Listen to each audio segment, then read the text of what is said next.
The hall was empty. Rehearsal had already begun. André Rieu conducted the orchestra as he had done for decades, but in the back of the auditorium, a boy observed every gesture in silence. Nobody knew who he was or why he was there.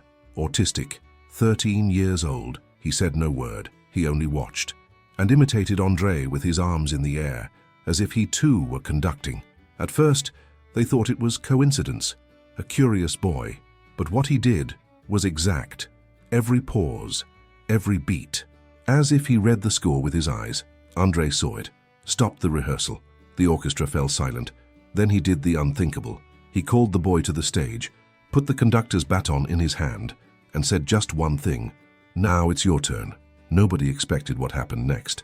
2 hours before the dress rehearsal, Lincoln Center's David Geffen Hall in New York was still nearly empty. Technicians adjusted lights, musicians tuned discreetly, and the first sounds of waltzes echoed through the corridors. André Rieu walked back and forth, testing the acoustics. Everything seemed normal. Outside, between the parked cars and hurried pedestrians, a woman stopped on the sidewalk. She held her son's hand tightly. He was 13 years old, didn't speak, and avoided all eye contact. Zephyr. It was the third time that week that Celeste had brought the boy there. They had no invitation, knew nobody from the production. They simply came, stopped at the side of the hall, and stayed there until someone asked them to leave. But today, the side door was open, and Zephyr, without warning, went inside. He walked slowly through the corridors. Nobody immediately noticed his presence. He reached the back row of the hall, sat on the edge of a seat, and stayed there, motionless, observing every gesture of André on the stage. In silence, he raised his arms and began to imitate the maestro, without any instruction, without rehearsal, only with what he saw. At first, one of the technicians thought it was a joke, a random boy moving his arms. But when the orchestra paused, André turned his face and saw it. The precision of the boy's movements was identical. The eyes were fixed, the body concentrated, and for a moment, André's baton lowered slower. He kept conducting, but watched the back of the hall and thought, "Who is this boy?" At that moment, something changed, and in the next minutes, André would make a decision that wasn't in the script, something nobody expected, something that would transform not only that rehearsal, but the lives of everyone who was present there. The music filled the space with a warmth that was palpable even through the empty seats. Zephyr's eyes followed every movement as if his life depended on it. His small hands moved in perfect synchronization with André's gestures, a dance without words, a conversation that only music could conduct. Celeste stood by the door, her heart beating fast. She wanted to call him back, protect him against the unknown world that had always rejected him, but something held her back. Maybe it was the way he leaned forward, as if he was finally coming home. Or maybe it was the expression on his face, calm and focused in a way she hadn't seen in months. The rehearsal continued.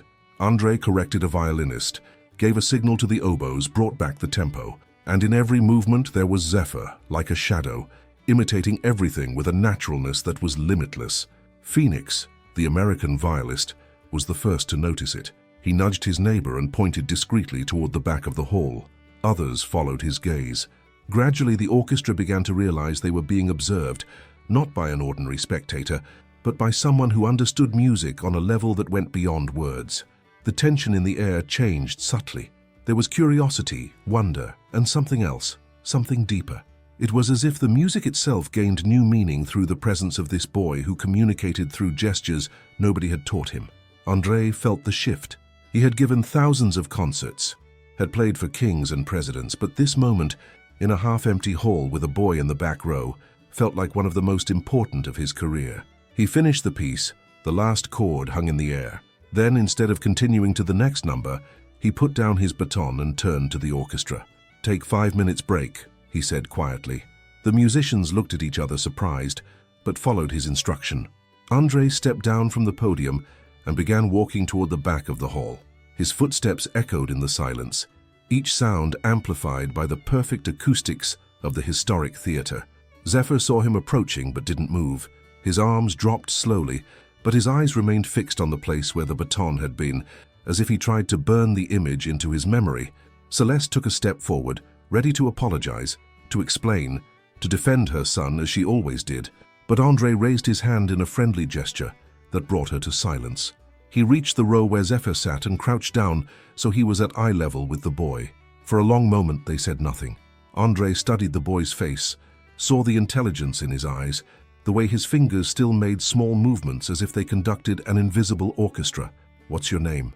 asked André softly in English. No answer. Zephyr's gaze slid to Celeste, then back to André, but he didn't speak. Celeste took a step closer.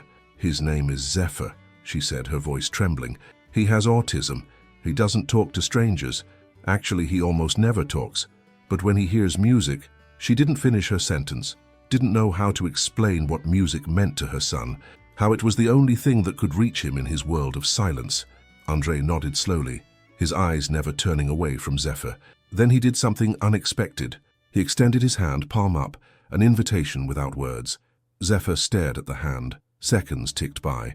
The orchestra watched from the stage, curious about what would happen.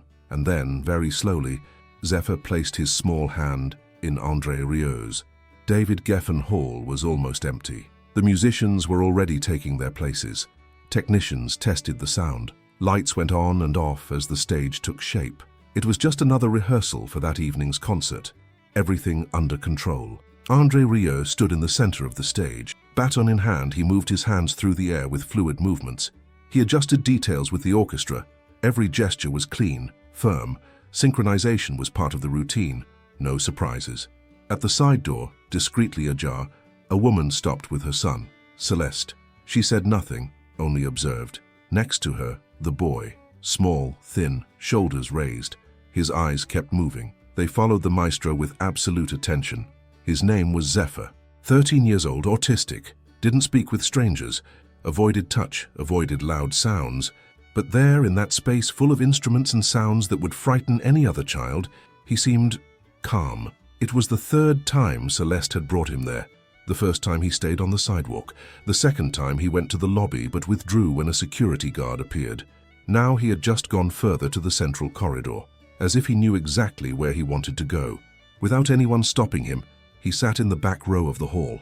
He made no sound, didn't move much, just stayed there, with his eyes glued to André's movements, as if he were learning, as if he were inside the music. One of the technicians saw him and mumbled, "Who let that boy in?" But nobody went to take him away. Gradually, the musicians began to notice it. Some laughed, others ignored it. Only when Phoenix, violist of the orchestra, turned to André and whispered, "There's a boy imitating you, maestro." In the back of the hall, André stopped, turned his face slowly, and saw it. A boy with his arms in the air, exactly copying his movements. Light wrist, right beat, the pauses identical. It wasn't a child playing, it was someone conducting. The orchestra fell silent. André stepped down from the podium, walked to the end of the corridor. The entire theater followed with their eyes. When he got close, he looked directly at the boy. "Your name? What's your name, boy?" Nothing. No answer. Zephyr only kept his eyes on him. Then he lowered his arms without taking his gaze away. Celeste came quickly closer, worried. "I'm sorry, he has autism. Sometimes he just goes away." André didn't answer immediately, just kept looking at the boy. Then he looked at Celeste. "He understands the music." She smiled shyly. "He doesn't talk, sir. But when he hears this music, he changes." André crouched down until he was at eye level with Zephyr. Didn't speak, just stayed there for a few seconds, observing. He stood up and spoke emphatically. "He may attend the rehearsal." From the first row, Marcus, the theater manager, intervened. "This is not appropriate, it's not safe. We don't have permission, protocol."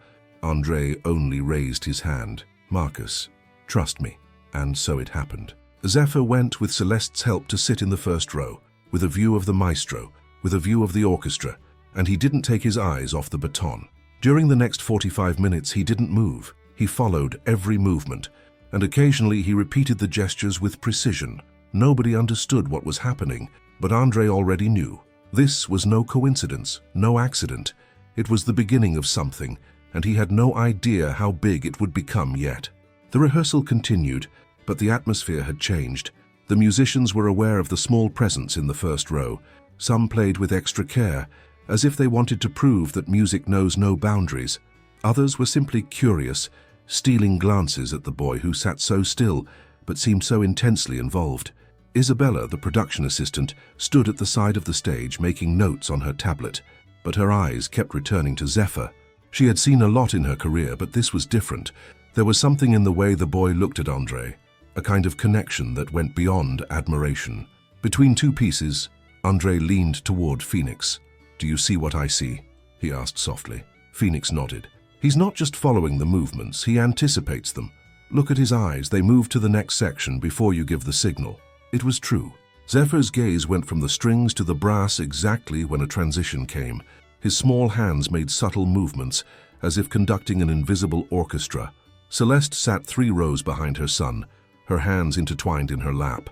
She had never seen him like this. Normally he was overwhelmed by new environments, by unknown faces, but here, surrounded by music, he finally seemed in his place. The rehearsal reached a critical moment. André introduced a new piece, one of his own arrangements of a Strauss waltz.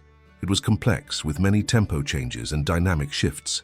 The orchestra had played it before, but not often.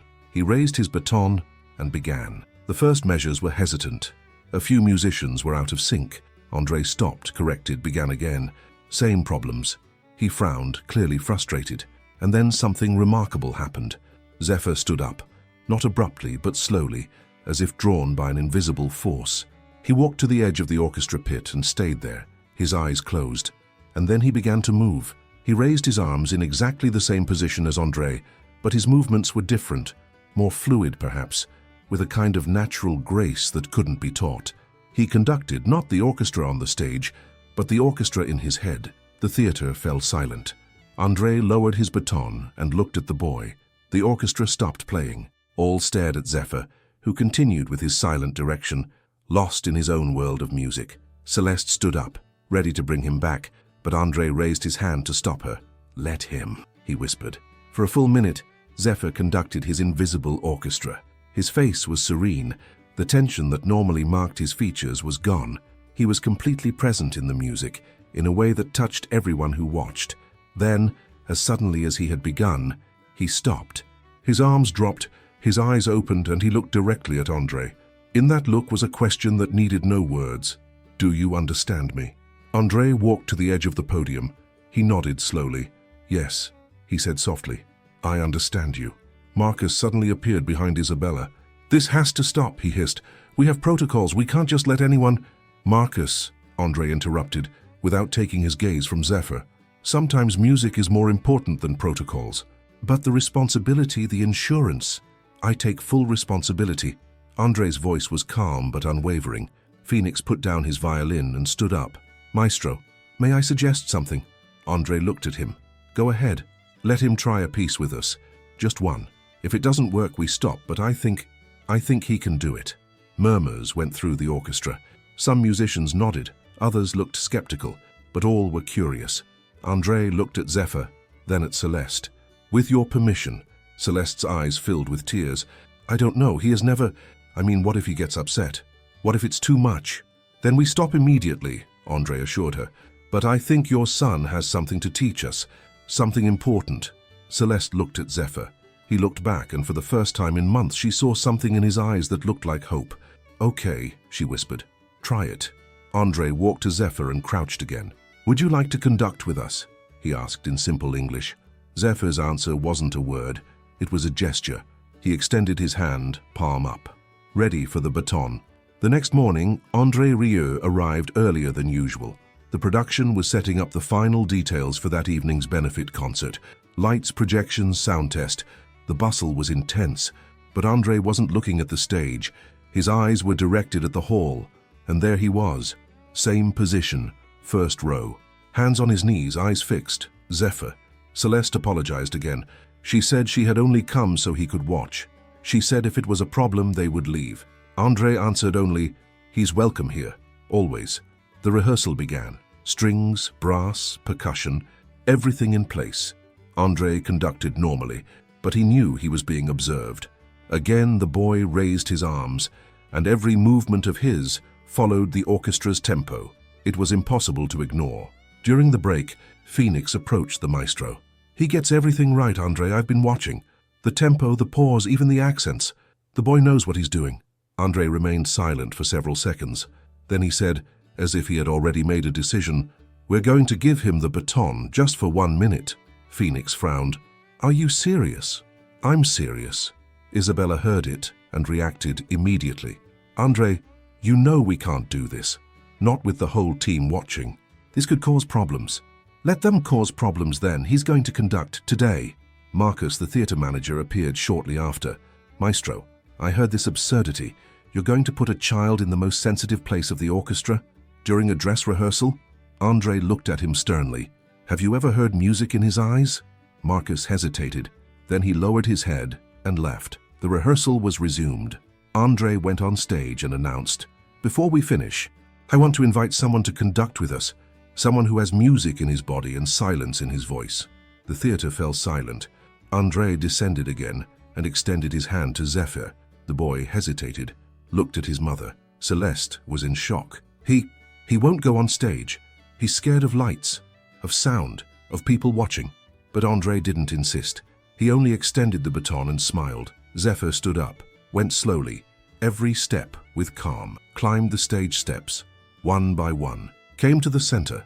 André carefully handed over the baton, said nothing. Zephyr held the object with both hands, looked around. Everyone was still, waiting. He took a deep breath, raised his arms, and the music began. The orchestra started hesitantly. Some musicians looked sideways, confused. Others waited for a signal from André. But André only pointed with his gaze. "Follow him." Zephyr moved his wrist gently. The gesture was exact, as if he had practiced 1,000 times, but he never had. It was the Blue Danube. The first chords came, violins, harps, brass, everything in synchronization. But it wasn't just technique. It was feeling, intensity, lightness, and it was a boy leading all this. The theater was in silence. Even breathing couldn't be heard. The technicians stopped. Even the security guards turned to look. It was impossible to look at anything else. André observed from the side, with an expression that nobody on the team had seen before, amazement. Zephyr made small movements, precise, without exaggeration, knew when the volume should be increased, knew where space should be given to the solo. The musicians followed.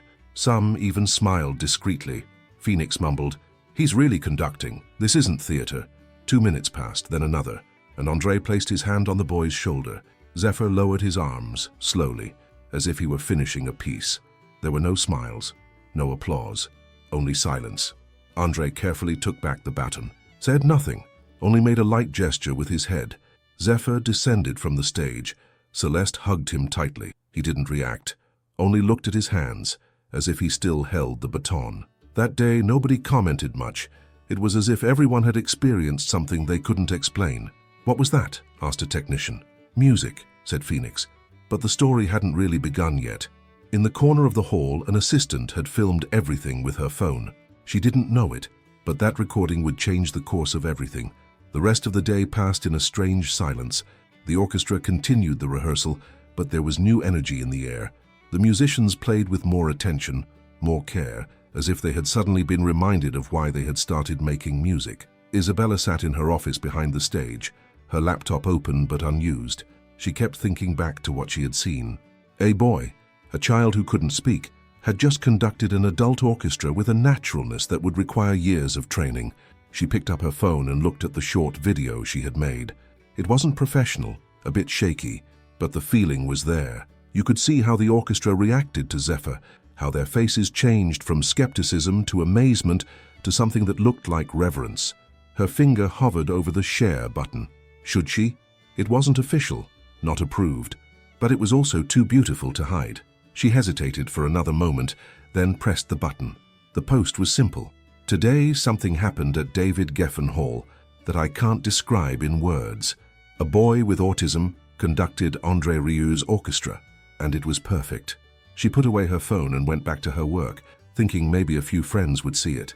She had no idea what she had just set in motion.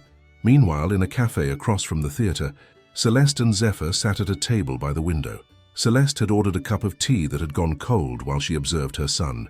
He was drawing on a napkin, his small hand making circles and lines that seemed random at first sight, but were actually musical notations. "Zephyr," she whispered, though she knew he probably wouldn't answer. "Weren't you scared up there on stage?" He didn't look up from his drawing, but his hand stopped for a moment. Then he wrote one word on the napkin, in letters he formed with difficulty: home. Celeste's eyes filled with tears. Her son, who rarely communicated, who felt uncomfortable in most situations, had felt at home on that stage. In those few minutes, he had found something she had never been able to give him, a place where he was understood. She wiped her eyes and smiled at him. "Then we'll go back," she said, "as often as you want." Back at the theater, Marcus gathered his staff for an emergency meeting. His face was red with frustration. "What André did today was irresponsible," he began. "We have protocols for a reason. What if the boy had fallen? What if he had panicked? We could have had a disaster." Phoenix stood up. "With all respect, Marcus, the only disaster was that it only lasted 3 minutes. That boy has more musicality in his little finger than most of us have in our entire bodies. That's not the point." "That's exactly the point," interrupted another musician. "We're musicians, and today we saw what real music is. Not perfectly executed, not technically flawless, but real, from the heart." Marcus wanted to respond, but André came into the room. "Gentlemen, ladies," he said calmly, "I understand Marcus's concerns and I take full responsibility for what happened, but I would do it again, and I'm going to do it again." "André," Marcus began, "tomorrow evening during the benefit concert, Zephyr is going to conduct again, officially, with his mother's permission, with all the precautions you want, but he's going to conduct." The room fell silent. "You realize this will attract the media?" asked Marcus. "That people will ask questions?" "Let them ask questions," André answered. "Maybe it's time the world sees what we saw today." That evening, while New York prepared for the night, something remarkable happened on the internet. Isabella's video began to circulate, first among local music lovers, then broader. Within 2 hours it had 1,000 views. Within 4, 10,000. Comments poured in. "This made me cry. My son also has autism.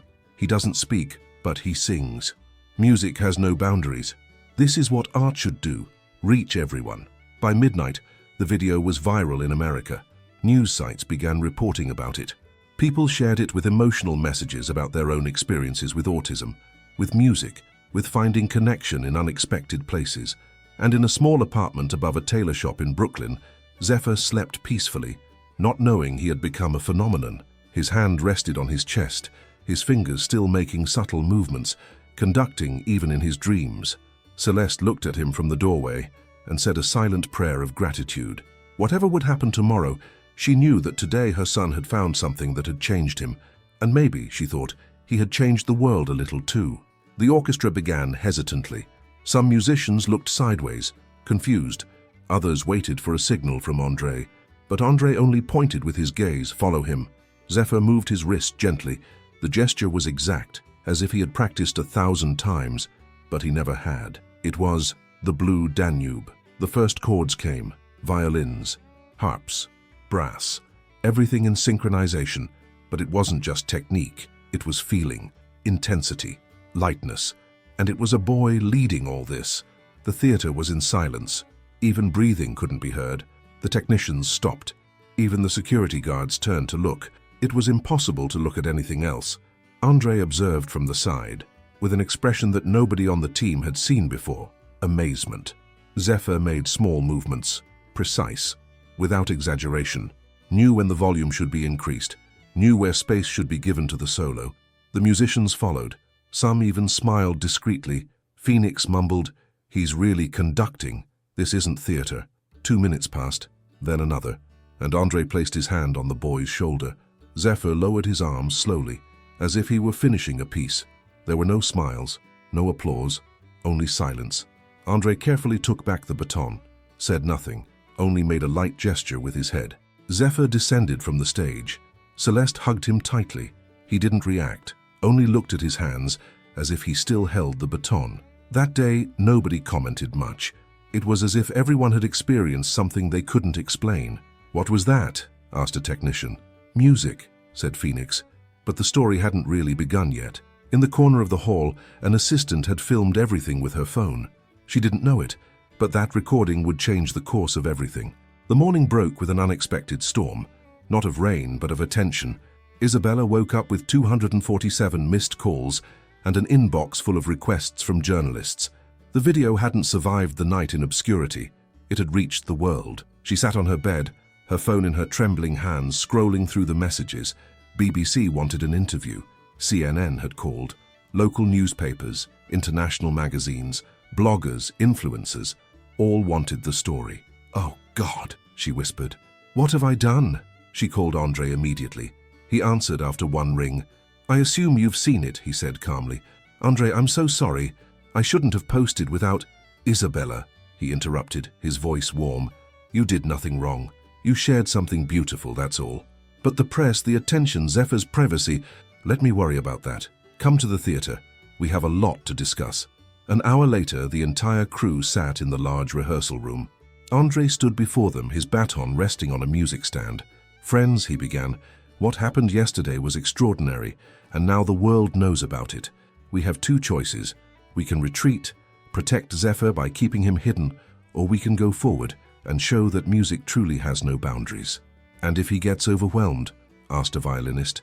"If the pressure is too much, then we stop," André answered simply. "But I don't want to deny him that chance out of fear of what might happen." Marcus stood in the corner, his arms crossed. "And the legal aspect? Child labor rules, permission?" "All taken care of," said Isabella, who had just arrived with a stack of papers. "I spoke with our lawyer this morning.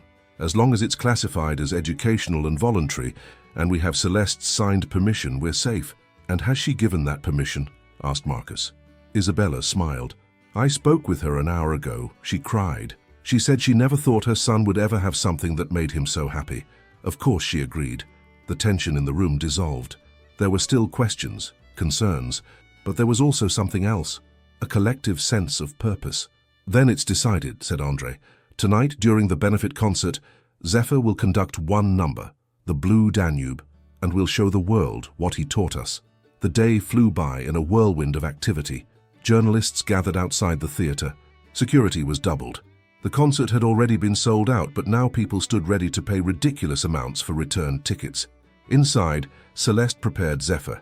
She had brought his best clothes, a simple white shirt and dark pants. Nothing too formal, nothing that would make him uncomfortable. "Zephyr," she said, her hands on his shoulders, "there will be many people tonight, many more than yesterday. If you don't want to do it, that's okay. Nobody will be angry." He looked at her with that intense look he sometimes had, the look that said he understood more than people thought. Then he did something he rarely did. He placed his hand on hers and squeezed gently. It was his way of saying, "I'm ready." Backstage, the nervousness was tangible. The orchestra tuned their instruments with extra care. Technicians checked microphones 3, 4, 5 times. André himself seemed the only calm person in the building. "Why aren't you nervous?" Phoenix asked him. André smiled. "Because I know that whatever happens, it will be real, and realness is always beautiful, even when it's imperfect." At 7 o'clock, the doors opened. The audience streamed in, a mix of regular season subscribers and newcomers who were here for the boy they had seen in the video. Cameras flashed despite requests not to take photos. The energy was electric. In the dressing room, Zephyr sat on a chair, his legs dangling above the floor. He looked at his hands, turning them over and over, as if seeing them for the first time. Celeste sat next to him, her presence a silent anchor. Isabella knocked on the door. 5 minutes. Celeste nodded. She stood up, knelt in front of her son, and looked into his eyes. "Remember," she said softly, "the music is yours, not theirs. Play for yourself, like you always do." Zephyr nodded, almost imperceptibly. The concert began as always. André led the orchestra through various pieces, each received with enthusiastic applause, but there was an underlying tension, a collective waiting for what was to come. Between two pieces, André looked at the audience. "Tonight," he said, his voice amplified by the microphone, "we have a very special guest. His name is Zephyr. He's 13 years old. He has autism. He doesn't speak much, but he speaks the language of music more fluently than most of us ever will." The theater was dead silent. "Yesterday he did something wonderful. He conducted our orchestra, and today I asked him to do it again here for all of you, because some things are too beautiful to hide." He gestured toward the side of the stage. "Zephyr, will you join us?" Initially, nothing happened. The audience held its breath. Then, slowly, a small figure appeared from the shadows. Zephyr walked to the center of the stage, his footsteps soft on the wooden surface. The light caught him, and for a moment he looked like any other boy, vulnerable, human, real. André handed him the baton. "This is your orchestra now," he whispered. Zephyr took the baton, looked at the orchestra. They looked back, their instruments ready, their faces kind. He raised his arms, and in the second before the music began, something magical happened. The audience, who would normally applaud, who would cheer, remained silent. Instinctively, they understood that this moment deserved no interruption. The first notes of the Blue Danube floated through the theater, and everyone, from the outermost row to the musicians on stage, knew they were witnessing something they would never forget. Zephyr conducted as he had during rehearsal, but there was a difference. Here, before a full theater, he seemed bigger, more present. His movements were confident, his timing perfect. The orchestra followed him as if they had played together their entire lives. Violins sang, harps danced, brass added layers of emotion, and through it all was Zephyr, a small conductor controlling a universe of sound, with nothing more than his hands and his heart. Celeste stood at the side, tears flowing freely down her face. Next to her stood Phoenix, his own eyes moist. Isabella filmed with her phone, but this time officially, recording what was becoming history. André watched from the wings, his face a mix of pride and wonder. He had given thousands of concerts, had worked with the greatest musicians in the world, but this was something else. The number reached its climax, the melody swelling until it seemed the theater itself would burst with emotion, and then with a final delicate movement, Zephyr brought it to silence. His arms dropped. The orchestra stopped perfectly on his signal, and for a long, sustained moment, there was only silence. Then the theater erupted. People stood, applauded, some cried openly, but under the noise Zephyr made a small sound of discomfort.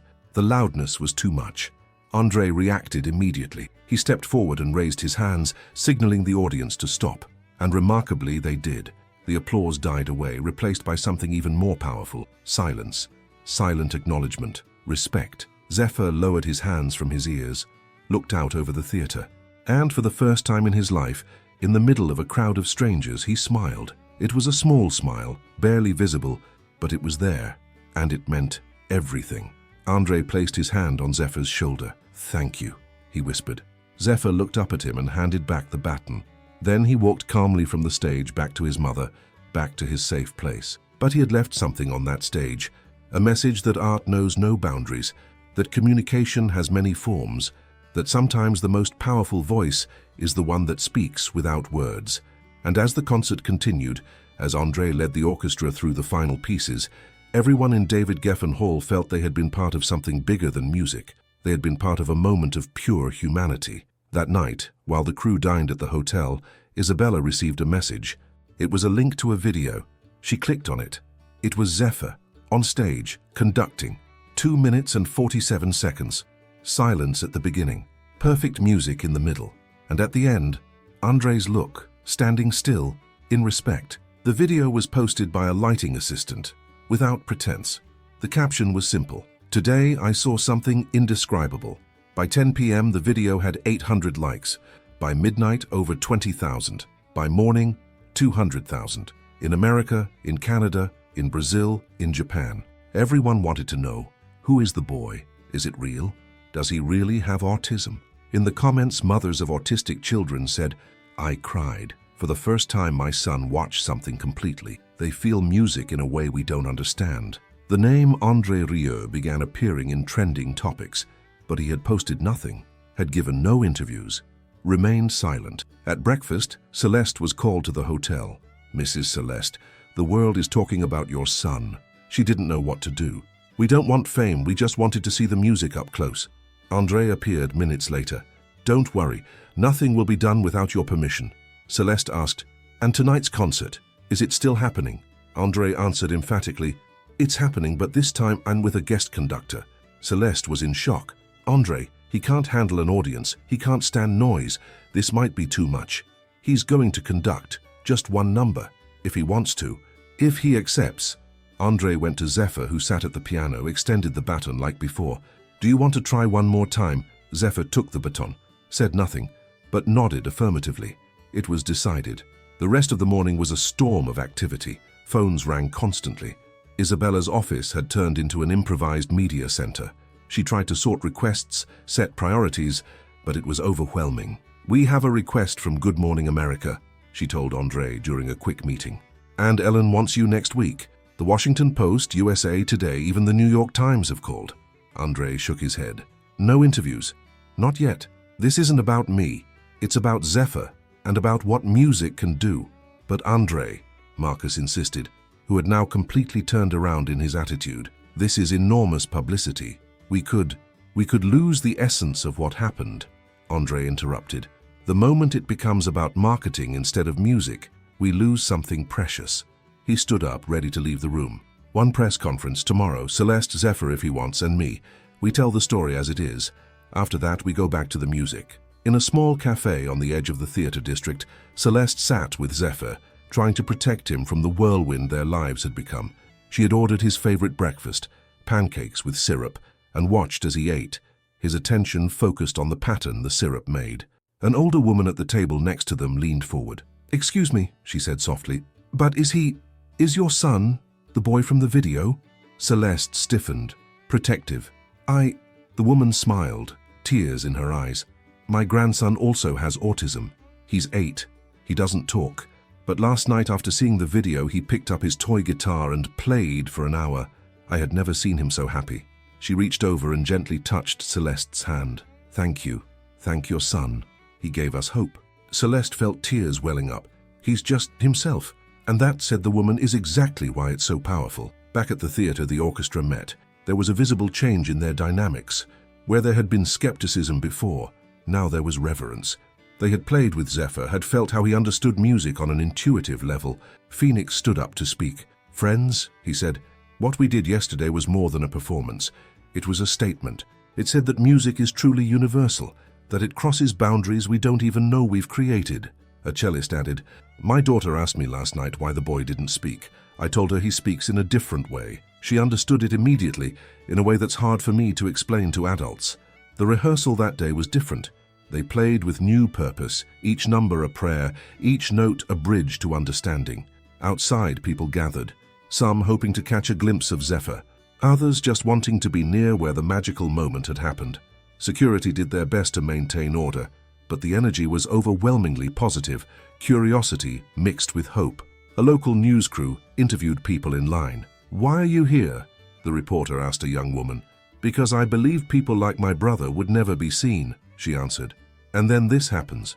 So I had to come, had to be part of the change." An older man said, "I've been coming here for 40 years to concerts, but yesterday, that was different. That touched something deeper." By afternoon, Isabella had a plan. "André," she said, "I've been in contact with Autism Speaks. They want to collaborate, set up a program that makes music therapy more accessible for children on the spectrum." André's eyes lit up. "Now we're talking. This is how we use the momentum, not for fame, but for change. They want Zephyr as their ambassador, if he and Celeste want that, of course. Let's ask them." That afternoon, André, Isabella, Celeste, and Zephyr sat in a quiet corner of the rehearsal room. André explained the proposal, emphasizing that there was no pressure, no expectations beyond what Zephyr was comfortable with. Celeste listened carefully. "And what would this involve?" "Maybe a few events per year," Isabella explained, "where Zephyr could make music with other children. No performances if he doesn't want them, just sharing what music means to him." Celeste looked at her son. "Zephyr, what do you think?" He didn't look up from his drawing. He was sketching a violin with surprising detail, but slowly, carefully, he wrote one word under the sketch: "Yes." Celeste smiled through her tears. "Then I think we have an ambassador." That evening, before the second concert, there was a different energy. The theater was sold out again, but this time the audience knew what was coming. There was anticipation, but also understanding. They were here not for a spectacle, but for an experience. André opened with appropriate words. "Music," he said, "is the universal language. It transcends culture, crosses language, and as we recently learned, connects us in ways we're still beginning to understand." He gestured toward Zephyr, who stood ready in the wings. "Our young friend has given us a gift, the reminder that communication has many forms, and sometimes the most powerful messages are delivered in silence." Zephyr came forward, more confident now. The baton in his hand felt natural, as if it had always belonged there. The number was the same, the Blue Danube, but the execution was different. There was a depth, a richness that only comes from authentic emotion. The orchestra didn't just play notes, they told a story. And when it ended, the audience remembered. The applause was there but measured, and when André raised his hand, it transformed into that rare and beautiful silence.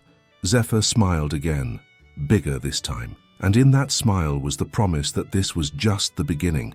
The theatre was sold out, tickets sold, local TV cameras, journalists outside, but there inside, on stage, everything was as always, or almost everything. André Rieu led the first numbers, waltzes, classical themes, joy. The audience smiled, clapped their hands, applauded, until he stopped, looked at the audience and said, "Before we close this evening, I want to share the stage with someone special, someone who reminded me that music goes beyond words." The theatre fell silent. Zephyr came on stage, wore simple clothes, hair arranged by his mother, but the look the same as always, direct, fixed, deep. Many in the audience already recognized him from the video, but now he was here, live, real. André handed over the baton. There was no speech, no preparation, only silence. Zephyr raised his arms, and the music began. The orchestra followed as before, but something in the air was different. Every note seemed more intense, every pause heavier. The audience didn't move. Zephyr conducted, with calm, with precision, with feeling, and when he finished, he slowly lowered his arms. André approached. The theatre began to applaud, but the loud sound disturbed the boy. He covered his ears. Celeste ran toward him, but André raised his hand to the audience. The theatre understood. The applause stopped, and silence became the greatest gesture of respect ever seen in a concert. Zephyr looked at the audience, and for the first time, smiled. André placed his hand on Zephyr's shoulder. "Thank you," he whispered. Zephyr looked up at him and returned the baton. Then he walked calmly from the stage, back to his mother, back to his safe place. But he had left something on that stage, a message that art knows no boundaries, that communication has many forms, that sometimes the most powerful voice is the one that speaks without words. The weeks that followed brought change. Not the kind of change that's loud and dramatic, but the kind that quietly nestles and takes root. David Geffen Hall began a monthly program for children on the autism spectrum. Phoenix led the sessions, using music as a bridge to communication. Parents came with their children, first hesitant, then with growing confidence. Celeste found a community she hadn't known existed. Other parents who understood, who shared the same fears, the same hope. They exchanged stories, strategies, and most important, support. Zephyr continued coming to the theatre, not every day, but when the music called him. Sometimes he conducted. More often he just sat in the first row, his arms moving in synchronization with André, his own private dance with the music. The video continued circulating, collecting millions of views. But what began as virality evolved into something more meaningful. Schools started music therapy programs. Communities created inclusive concerts. The conversation shifted from different to unique. André took it all in with his usual grace. He gave interviews, but always directed them back to Zephyr, to the broader message. "He's the teacher," he kept saying. "I'm still learning from him." 3 months after that first evening, Autism Speaks organized a major event, a concert with children on the spectrum leading, playing, participating. It was chaotic, loud, imperfect. It was beautiful. Zephyr conducted 2 numbers. His movements were more confident now, his comfort with the audience growing. And when he finished, there was no need to ask for silence. It came naturally, a learned response of reverence.